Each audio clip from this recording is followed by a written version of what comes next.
Voilà, on va reprendre notre cours avec David. On est ici au Beth Knesset à Yerushalayim, juste en face du troisième temple, que l'on devine, et que l'on verra bientôt avec nos yeux de chair. Pour l'instant, on le voit uniquement avec les yeux de l'âme, mais bientôt on le verra. Mamash, on sera là, on continuera d'ici quelques temps, et on verra le troisième temple par la fenêtre. L'un des endroits les plus beaux d'Yerushalayim, on peut être en même temps en train d'étudier, en même temps avoir une vue sur le Harabaït. Et Ça sera magnifique quand il sera vraiment là. oui, bon, Hachem. Mais j'ai peur qu'ils construisent tellement de maisons devant nous qu'on ne verra plus rien. Tout le monde voudra Non, habiter mais ici. on dit que la hauteur, elle sera 2 fois plus haute que la mosquée. C'est vrai aussi. C'est vrai aussi. Qui Mais est Ezrat Hashem. vraiment imposant, c'est dire.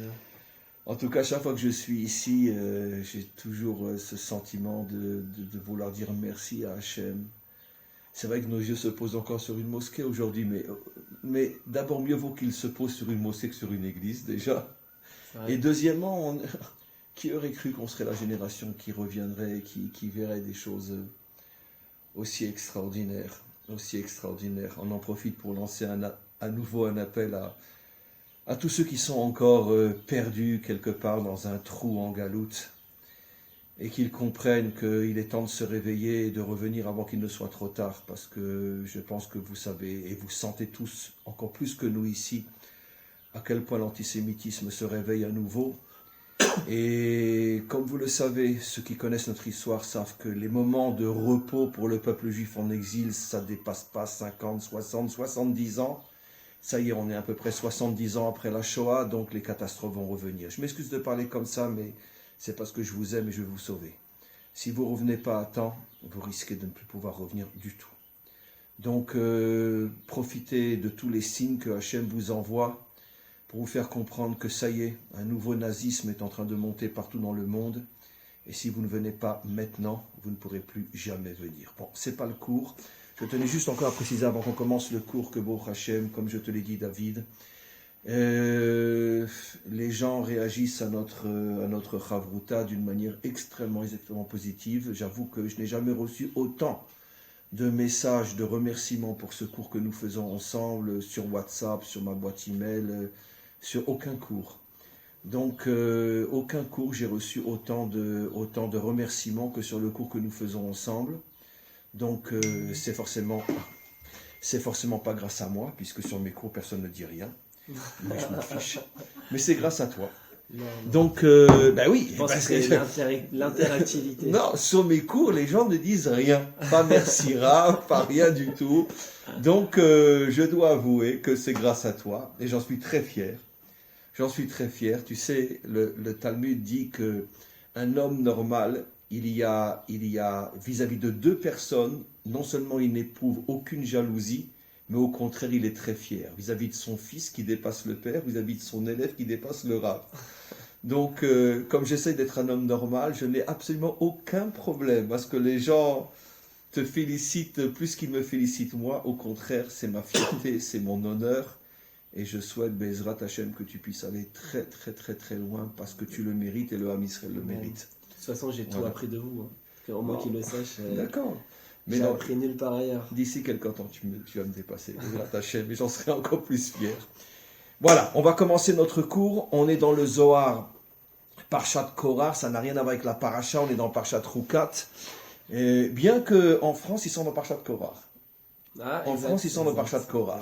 Donc finalement, par rapport à tous ceux qui nous écoutent en Chutz La'aretz, on est dans la bonne Paracha. Mais nous, on continue ce qu'on a commencé la semaine dernière parce que c'est un sujet extrêmement important.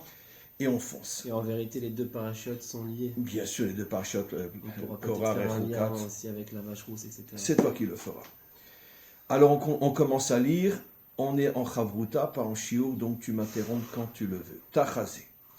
Kolman deishtadel beoraita. Tout celui qui véritablement se préoccupe de la Torah. Tu verras que le mot en hébreu, c'est leishtadel beoraita et pas osek batorah et encore moins l'omed et ta Torah.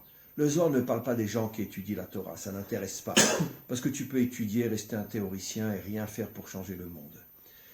Même pas la asok batorah. Dans le Zohar, le mot c'est l'ishtadel, ishtadlut. C'est quoi ishtadlut? C'est quelque chose qui est concret.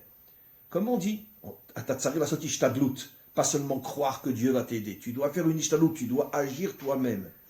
Et là, le Zohar emploie un mot très important. Kolman de ishtadel beoraita. C'est-à-dire pas seulement étudier la Torah, pas seulement enseigner la Torah, mais voir comment concrétiser dans ce monde ce que tu sais de manière à changer le monde. Kolman de ishtadel beoraita, achid beilana de chaye. On va juste lire le petit passage. Il est attaché à l'arbre de la vie. Le fameux Etz HaChaïm, au tout début de la création, il y avait l'arbre de la vie qu'il fallait manger, et l'arbre de la connaissance, il fallait attendre la fin du Shabbat pour le manger, comme on le sait. D'après le Zohar, comme on va le voir, dans tout le Zohar, le Etz HaChaïm, il le dit ici, ou Achuz be'Etz HaChaïm, donc celui qui fait tout pour faire descendre la Torah dans ce monde, est attaché à l'arbre de la vie, chez ou Atiferet, qui est donc la sphira qui inclut et qui réunit tous les contraires. Et l'arbre de la vie et l'arbre de la mort qu'il ne fallait pas manger, qui serait devenu lui aussi l'arbre de la vie si Adam avait attendu, mais il n'a pas attendu, il s'est précipité, c'est devenu l'arbre de la mort. Le Zohar explique partout que c'est la malchoute, comme on va voir par la suite. Kevande achid be, bekula achid.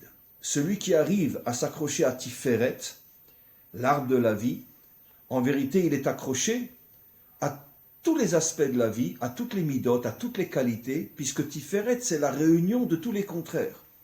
Qu'est-ce que dit le Matok?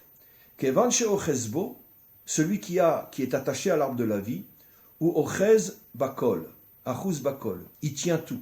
Dainu, bechol avak aklulim betiferet. Il est accroché à toutes les qualités, les 6 fameuses grandes qualités qui incluent toutes les qualités, Chesed, Avraham, Gvura, Yitzhak, Netzar, Moshe, Od, Aaron, Yosef, Yesod et David Malchut. Puisque le Tiferet, c'est la réunion de toutes les qualités qui existent dans ce monde. C'est pour ça qu'on l'appelle l'arbre de la vie, parce que tant qu'un homme est coincé dans une catégorie, je ne suis que bonté, je ne suis que rigueur, je ne suis que ci, je ne suis que ça, tu es dans la mort. Parce que la vie se trouve uniquement dans l'endroit qui réunit tous les contraires. C'est ça la vie. Dès que je suis dans un courant politique, dans un courant religieux, je suis mort. Pour être vivant, il faut prendre de tout le monde sans s'enfermer dans quelque chose de spécifique. C'est ça l'arbre de la vie. Qu'est-ce que tu dis? De toute façon, c'est la base de la création. C'est-à-dire tout le processus de la création du monde, il est basé sur la différenciation. Puisque Vayavdel Elohim et Aor et Achocher, il a différencié d'abord la lumière de l'obscurité, des Maïm Ayonim, Maïm Atartonim, des eaux d'en haut, des eaux d'en bas, ainsi de suite, ainsi de suite. Il est parti d'un point central, d'un point unique, où apparemment il n'y a pas de différence. C'est le Or Aélien, c'est le Or Ensof, on va dire, c'est lui-même. Lui, il est un, il n'y a aucune différence, il est un, il est unique. Mais à partir du moment où il commence unique, pas un. C'est la différence entre unique et un. Oui, la différence entre le pareil et l'unité. L'uniformisation et l'unité. Voilà. L'uniformité et l'unité. C'est deux choses qui sont à extrême opposés. Nous, on doit sortir de l'uniformité pour rentrer dans l'unité. C'est quoi l'uniformité? On est tous pareils. On est tous morts. Le judaïsme n'a jamais été prosélyte. Justement, parce qu'on ne veut pas que les nations soient comme nous. Rester un non-juif doit être un non-juif et il a un rôle en tant que non-juif. Et comment qu'il a un rôle en tant que Et on doit travailler ensemble, juifs et non-juifs, on doit travailler ensemble, chacun dans son rôle. Et c'est pour ça qu'il y a 70 nations par rapport aux 7 qualités fondamentales. Chaque nation représente un aspect. Et la délivrance, c'est l'unification de toutes les différences. C'est ce qu'on appelle Tiferet. Donc, alors continue. Donc, ça veut dire que dans la création, on voit effectivement que dès le départ, il y a constamment des séparations. Constamment des différenciations. Des différenciations. C'est ça le processus. Oui, pas séparation, tu as raison. C'est différenciation. Différenciation. Oui. C'est ce qu'on appelle d'ailleurs par rapport à dans les sphirotes, la chorma. La sphira de la chorma, c'est d'abord l'inspiration. Donc, c'est le or. Et ensuite, on a la sphira de la bina, qui, elle, est, comme la Gemara dit, la vin davar mitor davar. C'est-à-dire qu'elle va prendre cette inspiration et elle va commencer à la différencier et dire voilà, lui il va avoir ce rôle par rapport à ça, la lumière va avoir ce rôle, l'obscurité elle va avoir ce rôle. Je pense que tu dis parce que c'est trop fort. La bina c'est la vin davar mitor davar, c'est-à-dire en français comprendre le rôle de chaque chose. Au début tout était pas un, unique. Tout était unique tout était on pourrait dire pareil. Au début, le point de départ de la création, c'est que, exactement comme dans une graine ou comme dans la semence, tu ne vois pas les bras, tu ne vois pas les yeux, tu ne vois pas les oreilles. Tout est, on pourrait dire, pareil. Et le but de la création, c'est de faire des différenciations. Ça, c'est la sphère de Bina. Je répète ce que tu dis. La Bina, elle est Mevin Davar, Mitor Davar. Elle est capable de différencier et de donner un rôle à chacun. C'est intéressant parce qu'on va parler plus tard de la Bina, peut-être pas aujourd'hui, mais en tout cas, on continue ce texte-là jusqu'à ce qu'on le termine. La Bina différencie et donne un rôle à chacun, tout en faisant comprendre à chacun qu'il a besoin de l'autre pour se compléter. Exactement. Alors, il y a deux dangers, avec justement, à partir du moment où on commence à différencier, il y a deux dangers principaux qui sont l'histoire du monde. Le premier danger principal, et qu'on a vu tout au cours de l'histoire, c'est que quand il y a une différenciation, il y a un danger de hiérarchisation des différences. Moi, je suis meilleur. Chacun a pensé que son tafkid, son but est le meilleur. Que mon rôle à moi est le meilleur et il est plus important que le rôle de l'autre. Ça, c'est le premier danger principal par rapport à la bina et par rapport à la différenciation des choses. C'est pour ça qu'on cherche, par réflexe, toujours à se ramener à la chorma. Parce qu'on a peur de cette différence, parce qu'on se dit, à chaque fois, on pense qu'on est meilleur, etc. C'est ça l'Occident, au final. Pourquoi il y a aujourd'hui la gauche? Elle veut prôner que les femmes doivent être comme les hommes. C'est le nouvel ordre mondial, de transformer tout le monde en robot. Mais pourquoi, à mon avis, pourquoi ils veulent créer et effacer les différences à un tel extrême? Parce qu'ils sont traumatisés des expériences passées dans l'histoire où on a vu une hiérarchisation, le nazisme qui se dit la race aryenne, la race pure, et donc ça crée des destructions et du suprémacisme et des guerres. Alors ils se disent, on n'est pas capable de se respecter dans les différences. On n'est pas capable de voir qu'on doit s'unir dans les différences et pas se dominer, alors vaut mieux qu'on soit tous pareils. Donc il veut rendre les femmes comme des hommes, parce que l'homme aussi, il a toujours dominé la femme, il a toujours violenté la femme, il a toujours rabaissé la femme, il a toujours été misogyne. Donc aujourd'hui, ils veulent effacer tous les rôles en se disant, il n'y a plus de différence. C'est une sorte de contre-réaction à cause de l'exagération de la hiérarchie. Exactement. Et ça, c'est le deuxième danger. Quand je dis il y a deux dangers, le deuxième danger, c'est ça. C'est-à-dire que on veut effacer toutes les différences.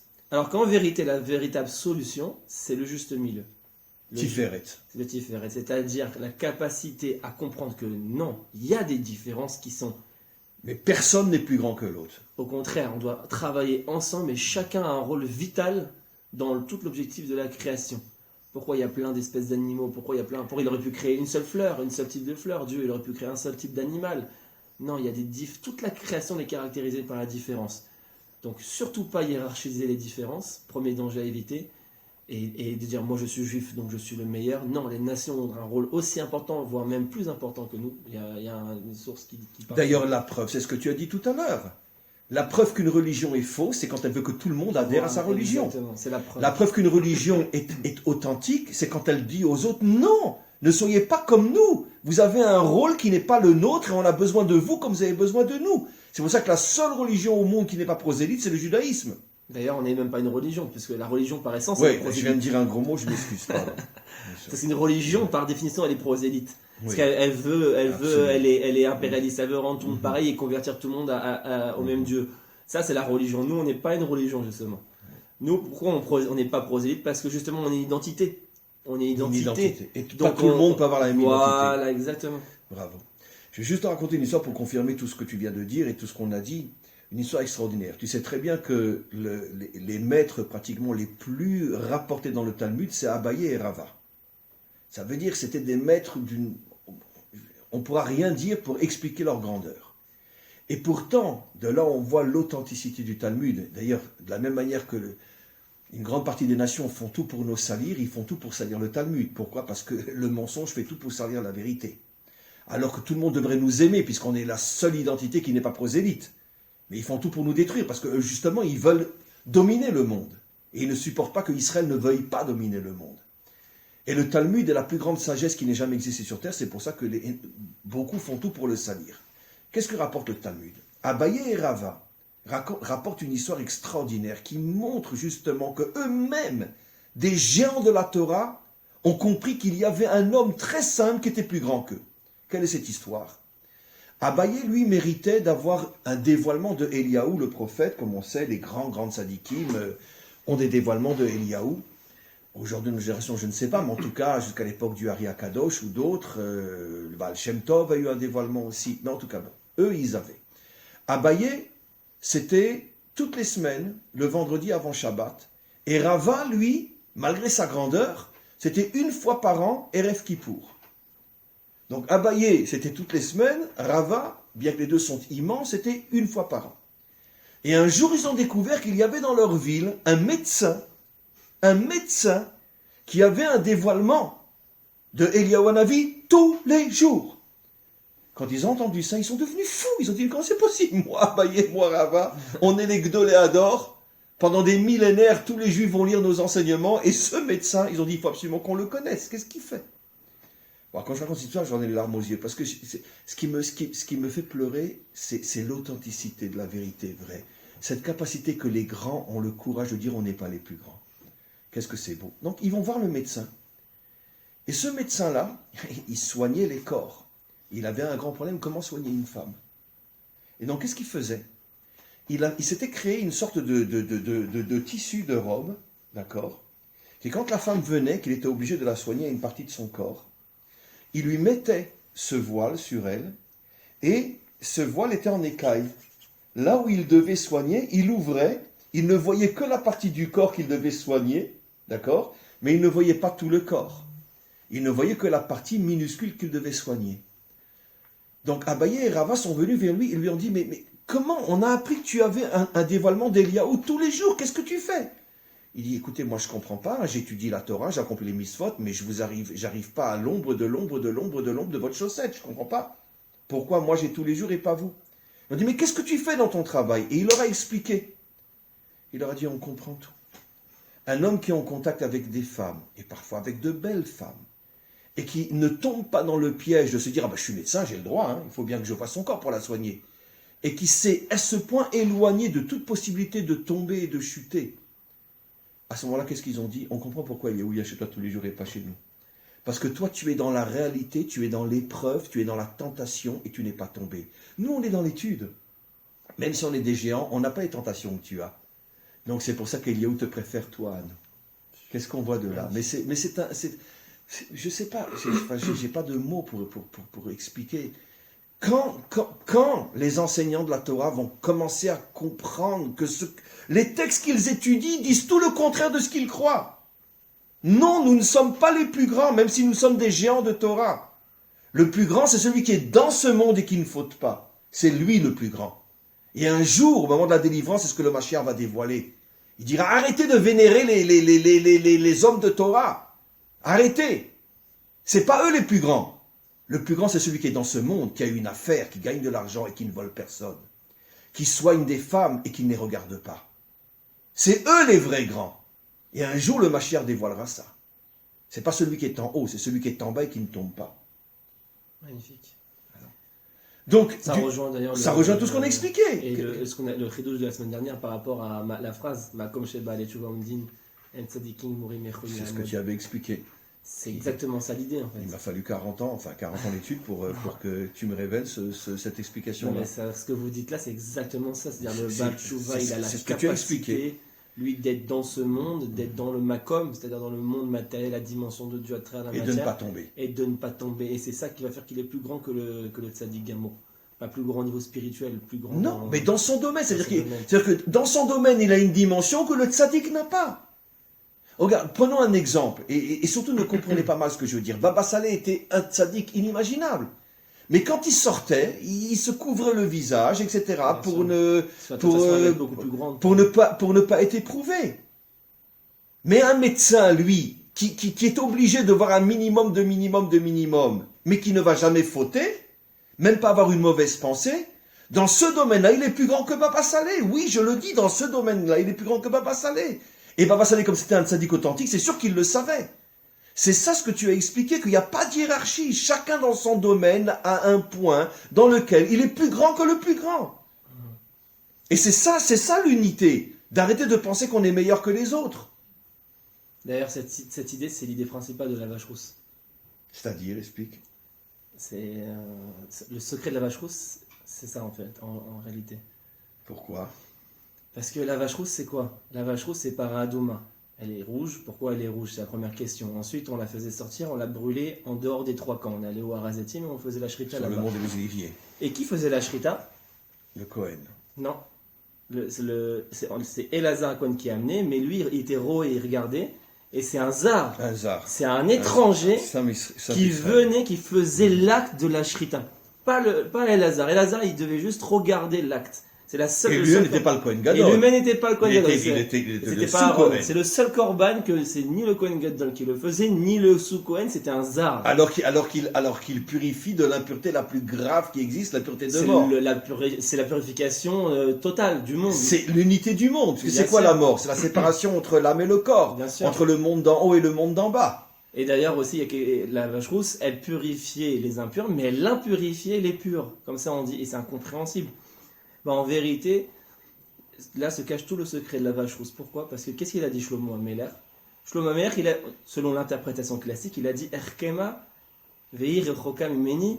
Je croyais avoir tout compris sauf ça. En fait, c'est pas ce qu'il dit. Et donc j'ai rien compris. En fait, c'est pas ce qu'il dit. Qu'est-ce qu'il dit? En vérité, il révèle le secret de la vache rousse dans cette phrase. Il dit moi, je suis de la chorma, je suis du monde de la chorma, je suis un tzaddik. Veir rechoka mimeni. Moi, je n'ai pas la capacité de faire le tikkun du monde matériel.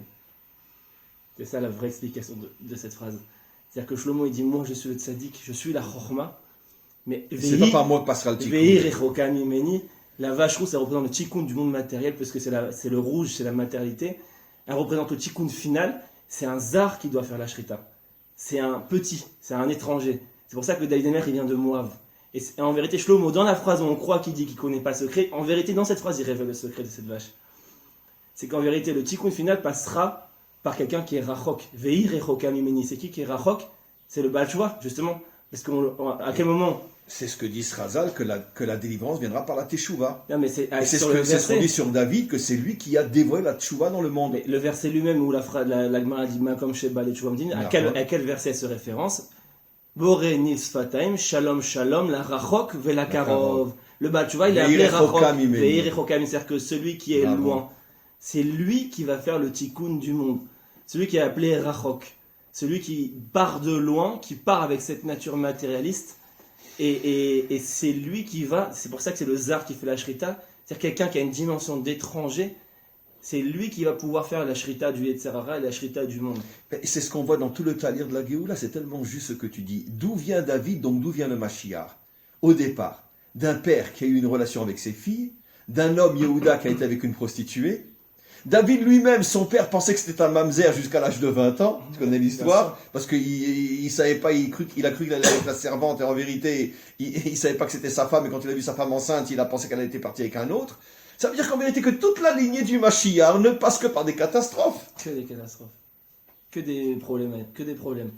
Un inceste, un acte de prostitution, Moab, qui est la poubelle du monde. Mais il faut cette dimension. Le peuple de Moab, Ruth qui vient de Moab, la poubelle du monde. Si David il est entièrement juif, entièrement kadosh, il a une ascendance trop juive, trop il peut pas faire il peut pas faire la shrita à Paradouma. Il peut pas réparer le monde. Il peut pas réparer le monde, donc il peut pas. Il faut qu'il ait cette dimension, cette expérience, parce que pour qu'on puisse s'identifier à lui, il faut pas qu'il vienne d'une élite spirituelle, parce que si c'est une élite spirituelle qui vient dire au monde c'est pas bien, il faut être comme ci, il faut être comme ça, on va lui dire.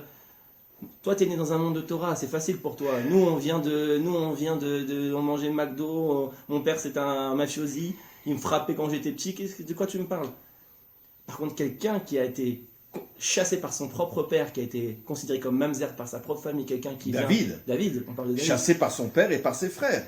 Donc qui a vécu, un bâtard. Bien sûr, donc qui a vécu toutes ces... Lui, il pourra aller voir ces gens-là, leur dire... Parce qu'il vient de loin. Parce qu'il vient de loin et il vient d'eux. Ils pourront s'identifier à lui, donc lui, il pourra faire la teshuva au monde entier.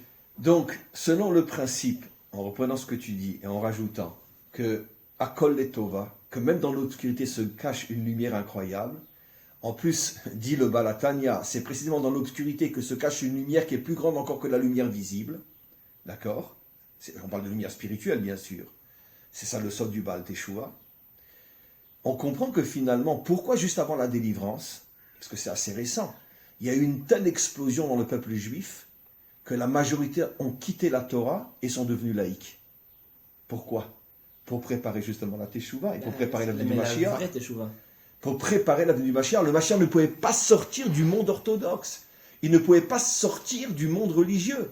Ni d'un rabbi, ni d'un tzaddik, ni d'un admor. Le Mashiach ne peut sortir que du monde qui a abandonné la Torah, et en revenant lui-même, il va ramener tout le monde. D'ailleurs, c'est la suite de la paracha de Adouma. Juste après, on voit quoi? Moshe qui frappe le rocher. Pourquoi il a frappé le rocher? Parce qu'il a jugé le peuple. Il a dit Shimuna Morim. Il a dit écoutez les rebelles. Pourquoi? Parce que quand tu viens d'une élite spirituelle, à un moment donné, tu vas te sentir en décalage avec le peuple qui est trop rebelle, qui apparemment est trop fauteur, qui apparemment est trop décalé, trop loin du projet, qui est tout le temps en train de se plaindre. Et tu vas exploser. Et tu vas exploser parce que Moshe, c'est l'image même de la miséricorde. Il a toujours pris de la défense du juif, etc. Une fois il a craqué, une fois il a perdu patience, un petit mot de travers, il a dit Shimuna Amorim, Hachem a dit Met, tu vas mourir dans le désert. Attends, c'est dur. Le pauvre Moshe, il a sacrifié sa vie pour le peuple. Toute la journée, il ne faisait que se plaindre et lui cracher à la figure et ils étaient ingrats. Une fois, il a dit un mot de travers, tout de suite, il a pourquoi Natati lechagdula ela bishvilam. Ta grandeur n'est que pour eux.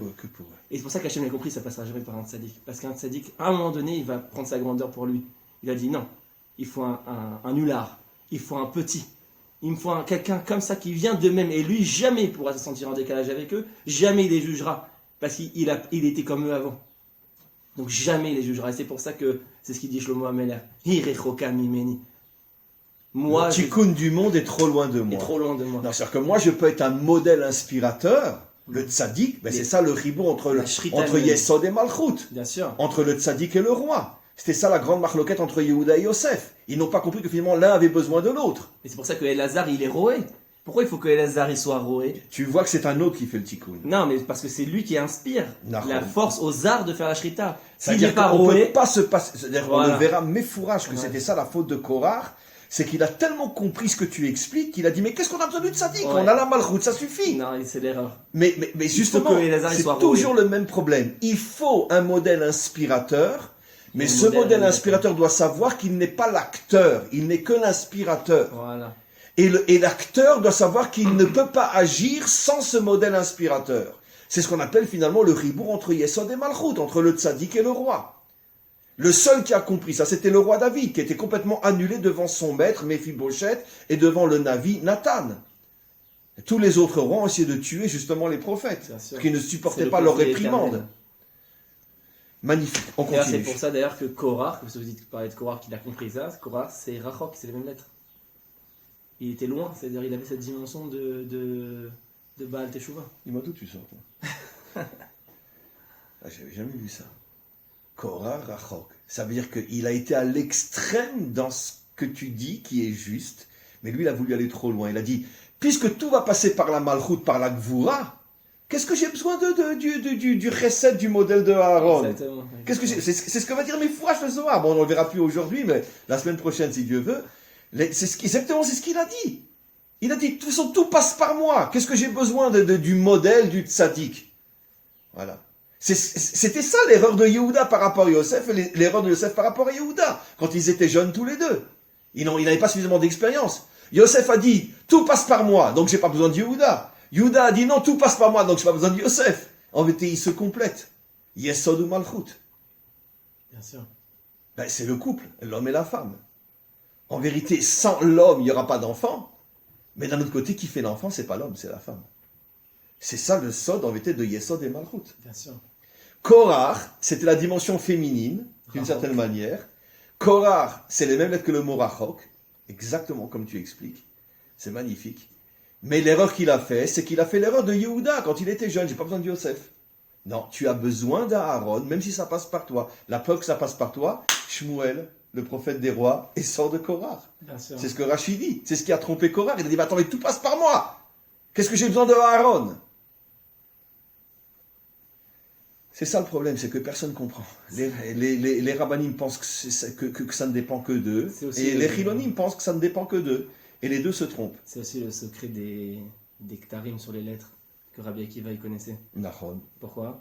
Qu'est-ce qui représente Rabbi Akiva? Le Baal Teshuvah. C'est pas le tzaddik classique Rabbi Akiva. Pendant 40 ans, Il voulait mordre les religieux comme un âne. Il détestait Dès qu'il voyait la un Torah. religieux, il voulait le mordre comme un âne. Et c'est pour ça qu'il est devenu le plus grand de tous. Oui. Parce que c'est un Baal Teshuvah. C'était un Baal Teshuvah et c'était un tzaddik particulier puisqu'il était très impliqué dans le monde. Il a soutenu Bar Korba Bien sûr. dans la rébellion contre Rome. C'était pas un rabbin de communauté enfermé. Il se positionnait politiquement. Il disait je soutiens Bar Korba, c'est le Mashiach. Comment Au risque de se tromper puisque Tachlès il s'est trompé. Mais au moins il a agi. Mais au moins il a pris le risque. Mieux il a vaut un agi homme jamais, qui on agit, qui reprochera. se trompe, qu'un homme qui ne fait rien, qui ne se trompe jamais. Parce que justement, tu fais rien. Et c'est pour ça que c'est le seul qui a compris le secret d'Ektarim. Pourquoi? Parce que c'est quoi le secret d'Ektarim sur les lettres? C'est qu'à partir du moment où il n'y a plus les Nekudot, les lettres, elles ont l'Ektarim qui pousse sur elles. Dans le Sefer Torah, il n'y a pas les Oui, il Nekudot. n'y a pas les Nekudot, mais il y a l'Ektarim. Il y a l'Ektarim. Mais dans le livre, il y a les Nekudot, mais pas l'Ektarim. Pourquoi? Parce que les Nekudot, ça donne la vie aux lettres. C'est la parole. C'est-à-dire, sans les Nekudot, je ne suis pas capable de lire. Prononcer le mot. Je ne peux pas prononcer le mot. C'est pour ça que la Malchut est représentée par Chirek, Korach. Chirek, c'est le point qui est en dessous de la lettre. C'est le point de C'est le symbole de la Nekudot. C'est-à-dire que Korach, Chirek, Rachok, tout ça, c'est les mêmes notions.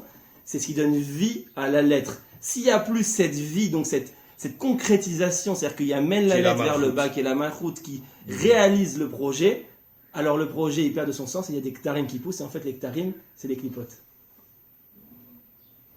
Pourquoi il y a une ou deux ou trois Ktarim? Parce qu'il y a toujours une, deux ou trois niveaux. On dit qu'il n'y a que 3 grandes clipotes. Exactement. Puisque la 4e, c'est Noga, qui n'est pas vraiment une clipa. Parce qu'à partir du moment où je n'ai plus les Nekudot qui me donnent la vie, alors j'ai des clipotes qui courent sur moi.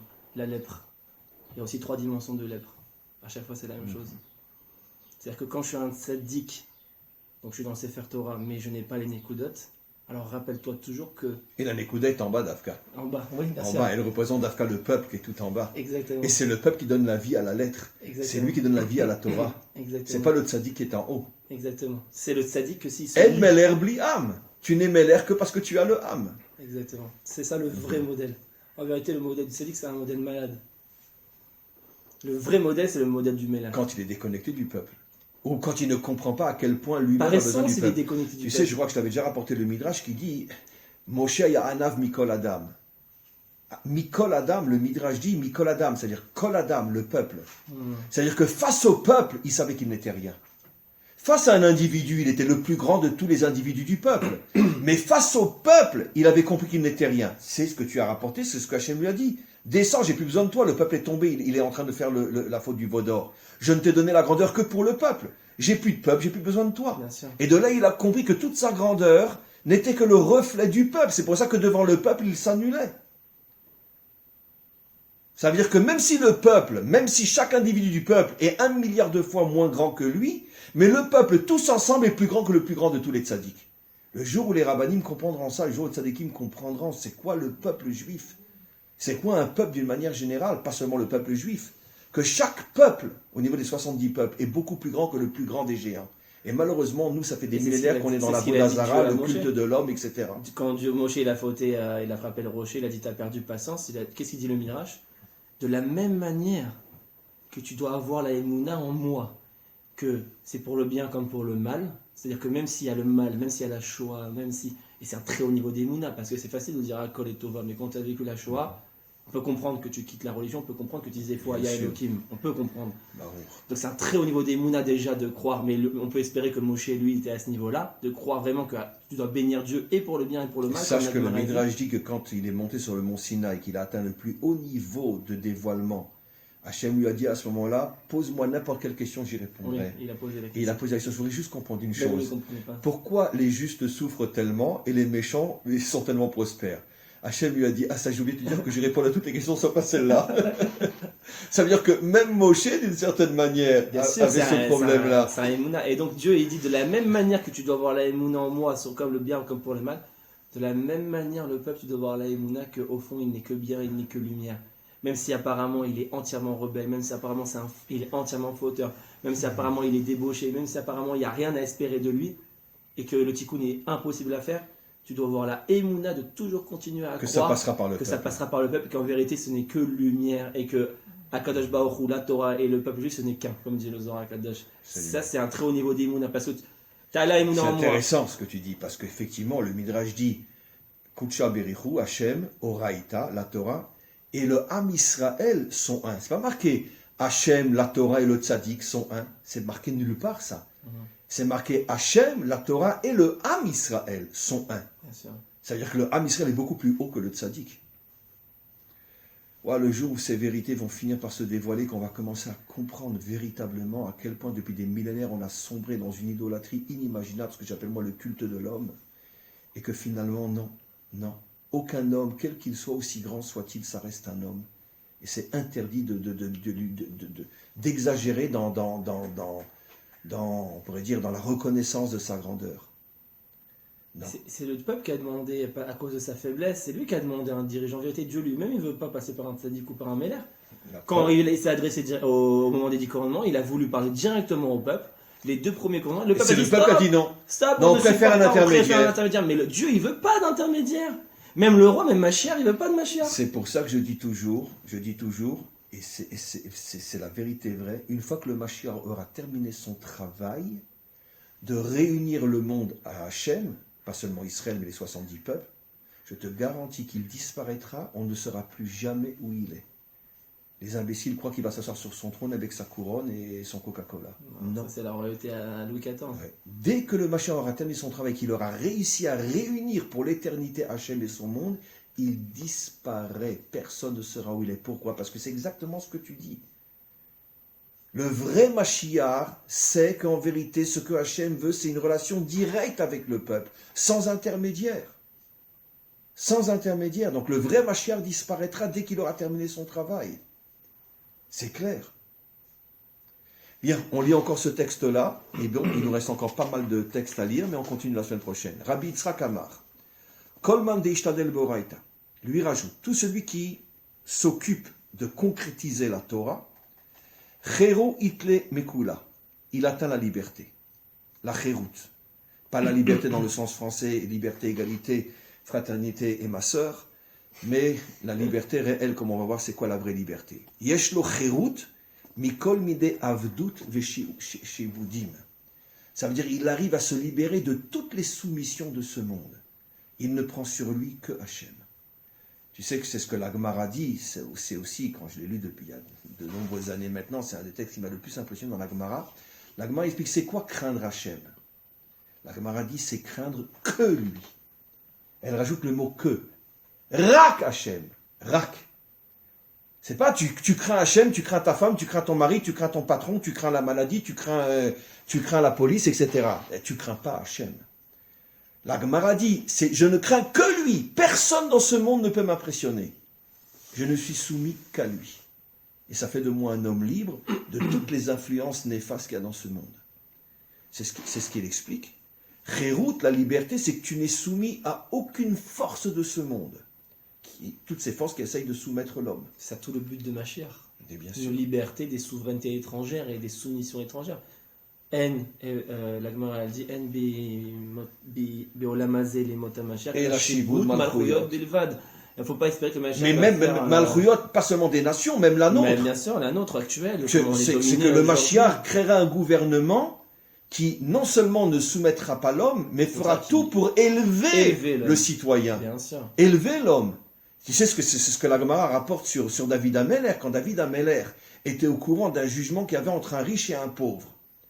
Et que, jugé honnêtement, le riche gagnait, c'est pas parce qu'il est riche qu'il est forcément méchant, le riche gagnait, et que le pauvre devait payer une somme énorme qu'il n'avait pas, qu'est-ce que faisait David ? David envoyait des messagers dans tous les tribunaux, et quand il entendait qu'un pauvre avait perdu, et que ça l'obligerait finalement à travailler comme un esclave toute sa vie, d'accord ? Il prenait de l'argent de sa caisse privée, il mettait dans une enveloppe, et il envoyait un chaliard, l'envoyait au pauvre, pour payer le riche. Gemara Mefureshet. Je veux dire, c'est vraiment, on vit dans un dirigeant pareil. Tu t'imagines un dirigeant pareil ? Tu t'imagines un dirigeant qui se soucie d'aider chaque citoyen ? Qui a le souci de la justice sociale, qui a le souci de on comprend pourquoi il s'appelle Chaïv et Kayam. C'est le seul modèle qu'on a retenu. Parce que ça, c'est un vrai dirigeant. Il se soucie que personne ne meure de faim. Tu as perdu ton procès, tu t'es mal comporté, mais c'est d'air. Mais je ne vais pas te laisser crever. Donc, je t'envoie une enveloppe avec de l'argent. Tu te rends compte un petit peu ? Ce que le Talmud nous apprend. Donc c'est ça en vérité un vrai dirigeant, c'est celui qui n'existe que pour grandir le peuple. Que pour grandir le peuple. Et pas pour tous les 6 mois s'augmenter son salaire comme le font tous les Chavrei Knesset. D'accord? Tous les ans, ils s'augmentent leur salaire. C'est eux qui décident d'une loi pour s'augmenter le salaire.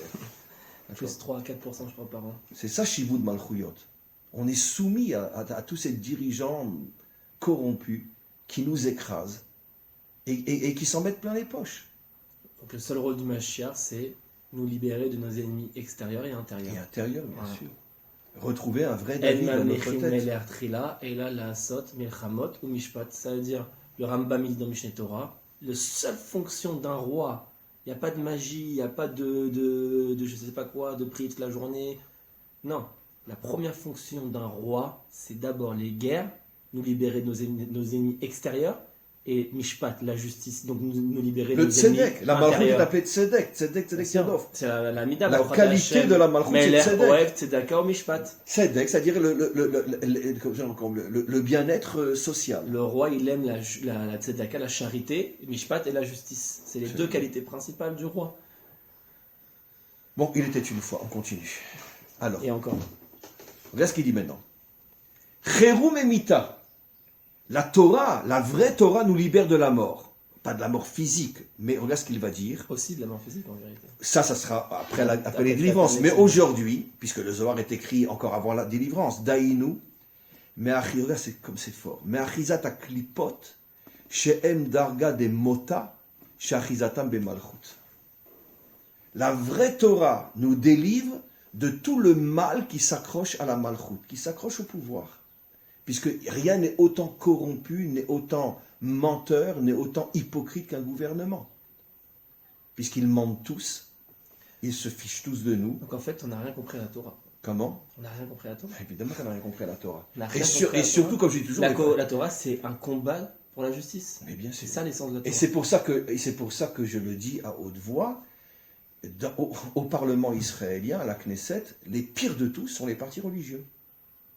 Parce qu'ils sont complètement corrompus, ils sont complètement à la solde du pouvoir. Complètement. C'est ce que j'appelle moi l'union entre la religion et le pouvoir, quoi, le clergé, la noblesse. C'est comme ça que les accords d'Oslo ont Voilà. été signés. Et avant chaque élection, combien de rabbinim disent qu'il faut voter pour tel parti ou tel parti? En disant qu'on vote pour la Torah, Oui, etc. on vote pour la Torah, on vote pour ma soeur et mes chaussettes. Bien sûr, la Torah.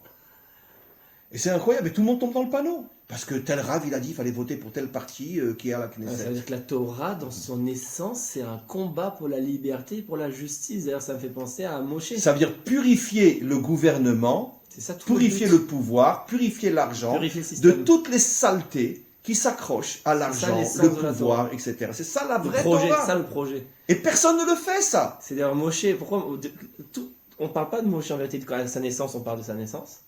Tout de suite, de quoi on parle, on aurait pu parler de ses qualités, Non. De quoi on parle? Qui casse la figure. Qui casse la figure à un Égyptien qui touche son frère.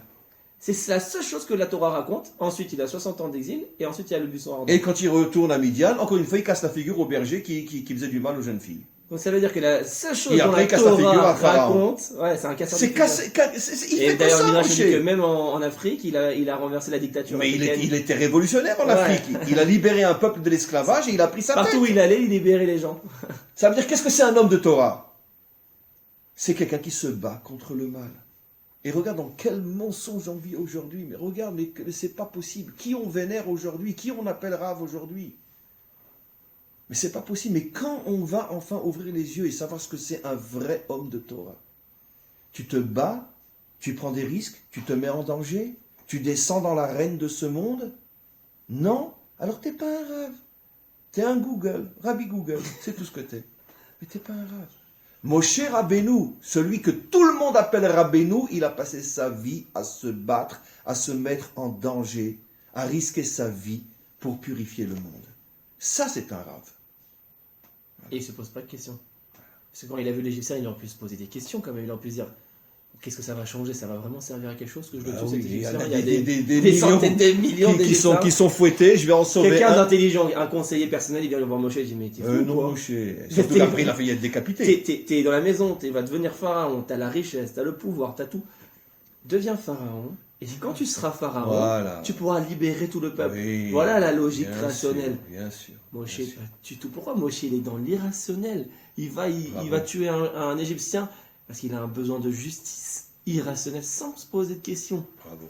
Pourquoi? Parce qu'il sait qu'il est accompagné par Hachem. Ce que tu dis est incroyable, parce que c'est vrai que normalement la logique aurait dit, mais Moshe, ne fais rien maintenant. Oui. Tu seras bientôt pharaon, Oui. et là tu pourras changer le Mais monde. oui, tous les conseillers normaux l'auraient conseillé ça. Et lui, il a été Non, comme... non. C'est comme La l'extrémiste. justice n'attend pas. La La justice vérité n'attend pas. Non, celui qui habite à Hebron, etc., qui va, qui... Ça sert à quoi, franchement? Là, tu fais le malin, tu fais l'extrémiste, etc. Ça sert à quoi? Mordechai, prosterne-toi devant Aman. Là, ça sert à quoi maintenant que tu fasses des problèmes? Tu mets tout le peuple en danger. Tous les juifs l'ont dit ça à Mordechai. Mordechai dit, je ne me prosterne pas. Il y a pas de ne cherchez pas à me convaincre que c'est pas logique ou que c'est irrationnel et que ça a aucun intérêt, que ça sert à rien. C'est un symbole de justice. Je me prosterne que devant Dieu et c'est comme ça. Parce que je sais que j'ai Dieu avec moi et Moshe, quand après il a été arrêté, dénoncé par ses propres frères, parce que c'est les gauchos de l'époque. Non, Datan et Aviram, Datan, date la religion, Aviram le pouvoir. Les gauchos de l'époque. Comme vous avez dit, la religion et le pouvoir, c'est les gauches, c'est le système de gauche. Ils l'ont dénoncé tout en pharaon. Tu sais, il y a un petit extrémiste là qui a tué un Égyptien. Ils l'ont ramené et il a écrit qu'il a bénéficié d'un miracle. Moshe, on ne sait pas comment, il a réussi à s'enfuir. Il était avec la corde au cou, il y a eu un miracle. Et donc, c'est qu'en fait, quand tu fais ta ishtadlout déraisonnée, tu sais que tu as le bitachon absolu. C'est là qu'Hachem il t'envoie le miracle. Quand Narshon il a foncé seul face à la mer, c'est là que la mer s'est ouverte. Absolument. Mordechai qui ne se prosterne pas. C'est-à-dire, dans l'irrationnel, tu vas montrer Hachem. Parce que si tu as une action rationnelle, non.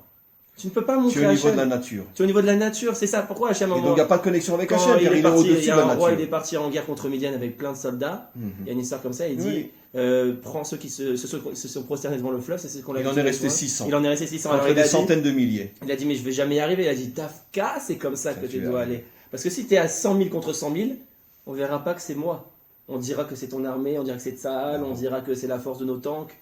Mais si tu es à 600, si tu es comme Hanouka, si tu es les Khalashim, les Degiborim, si c'est les faibles qui gagnent contre les forts, on saura que c'est Hachem. Là on remerciera, on louera Dieu parce qu'on saura que c'est Hachem qui nous a aidés. Pour ça il faut une émouna inimaginable. Quoi. Bien sûr, il faut choisir le chemin irrationnel. Mais ce qui est intéressant, je rajouterais juste que malgré tout, on ne va pas non plus dans l'autre extrême que la émouna, c'est Hachem qui va tout faire. Non. Il faut que tu fasses, mais que tu fasses de telle manière que tu laisses une place à Hachem. C'est la choutafout, l'association. Exactement. C'est ce que disent nos maîtres, qu'un homme authentique, il est l'associé d'Hachem. Un homme de vérité, l'associé d'Hachem, ça veut dire que chacun a son rôle. Tu ne voiles pas le mien et je ne voile pas le tien. Parce que si je fais tout, donc l'homme n'est plus rien. Si l'homme vient avec 1000 soldats contre 1000 soldats, il verra plus que c'est Hachem. C'est quelqu'un qui m'a posé la question, il m'a dit comment ça se fait ce que tu dis comment Narshon il a pu être sommet à la Nes, comment David il a pu être sommet à la Nes, aller se battre contre Goliath. Je lui dis non, En Ismoch à la Nes, quand on dit ne pas se reposer sur le miracle, la Gemara dit ça, c'est pas dans l'action. C'est de dire le miracle vient remplacer l'action. Bien sûr. C'est-à-dire, je suis chez moi et j'attends que Goliath il tombe tout seul. Non, il est parti se battre parce que c'était un tireur d'élite et il savait viser les yeux qui étaient ouverts dans l'armure. Mais Dafka dans la Eshtadlout, tu dois être sommet à la Nes. Dafka. Parce qu'il fallait quand même beaucoup d'aide d'en haut pour un homme tellement grand. Il a dit je vais sans armes. Shaoul lui a dit quoi, tu vas aller sans épée, sans rien. Rien qu'avec ma fronde. Rien qu'avec mon petit truc qu'il avait rafistolé avec quelques bouts de bois. Il a été. Shaoul lui dit t'es un fou furieux. Donc il a dit Dafka, je vais dans une action irrationnelle. C'est ça Moshe, il n'y a pas de calcul. Il y a un Égyptien, j'ai un besoin de justice et de vérité immédiate, j'y vais. Hachem il m'aidera dans mon action véritable. Ça c'est la vraie Torah. Bon, il était une fois, il sera une fois. Pour l'instant, on vit dans le mensonge le plus total aujourd'hui. Qu'on en trouve seulement un, qui est un vrai. Parce qu'il y a soit ceux qui remplacent la Eshtadlout par le nez, qui veulent qu'on fasse tout pour eux, qui restent et qui font rien. Ah, vas-y, les choses vont se passer, ça, je sais pas, ça va tomber du ciel. Oui. Donc je suis à New York et j'ai pas besoin de faire l'alia parce que quand ma chère viendra, quand il y aura des miracles, quand ça, le Beth Amikdash tombera du ciel, je viendrai. Donc le fantasme. Et il y a l'autre côté, ceux qui font le Shadlout, mais complètement déconnectés d'Hachem. Ils font le Shadlout que dans la rationalité, comme les nations. C'est-à-dire que le goy, lui, est dans la rationalité. C'est-à-dire qu'eux, ils vont réfléchir, voilà.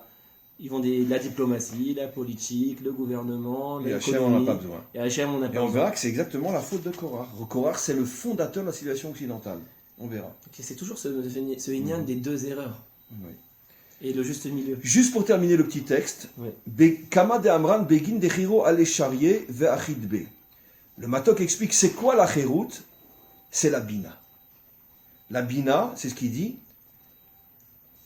Ratzel Omar, רוצה לומר, שינצל מכל רע על ידי הרחמים והחירות הנשפע על זון מן הבינה, שהוא עולם החירות. Très important, tu as parlé de la bina tout à l'heure. D'où vient cette force de liberté qui arrive, qui permet à l'homme de nettoyer le monde de toutes ses impuretés, qui le libère de toutes les soumissions qu'il y a dans ce monde, politique, économique, etc., qui fait de lui un homme libre? Cette lumière vient de la bina. Pourquoi la bina? On va reprendre ce que tu as expliqué. La bina, c'est la capacité qu'un homme a de comprendre que malgré la grandeur de sa mission, il n'est pas le plus grand dans ce monde. Parce qu'il y a d'autres missions qui sont aussi importantes que la mienne. Je suis un rave, j'ai une mission importante. Mais peut-être qu'un cordonnier a une mission plus importante que moi dans son domaine. D'où je le sais, c'est un midrash qui dit que le fameux Hanor, que Hachem a pris quand il était jeune, parce qu'il avait besoin de lui à ses côtés, Chazal pose la question, c'était quoi son métier? Question idiote, qu'est-ce qu'on en a à faire de son métier? D'accord? Mais ils disent qu'il était cordonnier. Comme pour nous faire comprendre qu'il était très grand sur le plan culturel, mais sur le plan, c'était un cordonnier. Et Chazal pose la question, mais d'accord, mais pourquoi on savoir qu'il est cordonnier? Parce que quand il faisait une chaussure, il disait à son client, j'espère que tu ne me reverras jamais. La chaussure est tellement forte que tu ne me reverras pas. C'est-à-dire, je veux que tu puisses être avec cette chaussure-là toute ta vie. Je ne fais pas ça pour l'argent, je fais ça pour toi. Exactement. Aujourd'hui, quand ils font un frigidaire, ils savent qu'il va tenir 4 ans. Ça s'appelle l'obsolescence. Voilà. Comment ça s'appelle? Il y a un concept programmé. Voilà. L'obsolescence programmée. Donc, aujourd'hui, l'iPhone, il est programmé pour péter dans 3 ans. Ouais. L'économie. Donc, si quelqu'un il est cordonnier, mais son véritable but, c'est de faire que le client soit heureux le plus longtemps possible, il peut être plus grand qu'un rave, qui peut-être fait ça pour sa renommée, pour ci, pour ça, etc. Même s'il enseigne la Torah. Tu ne sais pas comment est chaque homme. C'est ça la bina. Donc pourquoi la bina amène la liberté? Parce que c'est exactement ce que tu as expliqué. Quand un homme se prend pour le meilleur, il tombe dans toutes les soumissions possibles. L'orgueil amène à la soumission. Mais quand un homme est libéré et sait qu'il est grand dans son domaine, mais il y a 100 millions d'hommes qui sont plus grands que moi dans leur domaine, et que je respecte chacun, c'est ça la vraie liberté. C'est ça la vraie liberté. Parce que celui qui veut toujours le pouvoir, finalement, il est constamment soumis à quelque chose. C'est pour ça que la bina, c'est la force de la liberté. C'est la force de la délivrance, où chaque peuple respectera un autre peuple, chaque homme respectera un autre homme, plus personne ne pensera qu'il est meilleur que l'autre. Parce que chacun saura que chacun a une mission, et dans sa mission, c'est lui le plus grand. Bien sûr. C'est d'ailleurs pour ça qu'on dit que dans la Kabbalah, que la Chorma, qui est la dimension du tzaddik, etc., son shoresh est dans Chitzionut HaKeter. Il est dans l'extériorité du Keter. Et la Bina, Pnimiut HaKeter. C'est-à-dire que la Bina vient révéler l'intériorité du Keter, qui est la sphère la plus élevée, qui est la dimension de la Yechida, que le Mashiach va révéler, parce que c'est la premier visage. Il y a 5 visages, et par rapport aux 5 parties d'âme, et le Mashiach qui lui aura la spécificité de révéler le 5e niveau, qui est le niveau de la Yechida, qui est relié à la Keter. L'intériorité du Keter. C'est relié à la dimension de la Bina. Tov David, j'ai hâte qu'on se voit la semaine prochaine. Avec plaisir. Et qu'on continue ces enseignements qui sont tellement importants. Mais je rajouterai juste avec une petite pointe ashkénaze, mon pessimisme ashkénaze, que Alvaï, qu'on arrive à vivre ne serait-ce que le milliardième de ce qu'on enseigne, qu'on arrive à le vivre. Qu'on arrive à le vivre. Parce que on est tous coincés dans l'enseignement, mais est-ce qu'on va arriver à changer le monde? Est-ce qu'on va arriver à faire quelque chose, ne serait-ce que pour bouger le monde d'1 millimètre, mais faire quelque chose? Quand c'est qu'on y arrivera? Tu penses qu'on y arrivera, toi et moi? Sûr et certain, ça c'est mon optimisme séfarade. D'accord, alors c'est toi qui as le dernier mot. Allez, c'est le séfarade qui gagne. Vous avez fait encore une fois que les séfarades, c'est eux qui amènent la Géoula, etc. Rachim et Fourash, que le Mashiach sortira des séfarades. Et vu que la tribu de Yehuda a été exilée en séfarade, à la fin de Obadiah. La tribu de Obadiah a été exilée en séfarade. Donc le Mashiach sortira des Sfaradim. Heureusement, si c'était un Ashkenaz, alors je préfère continuer le galout. Vous imaginez un Mashiach Ashkenaz, lo alenu. Allez, on y va.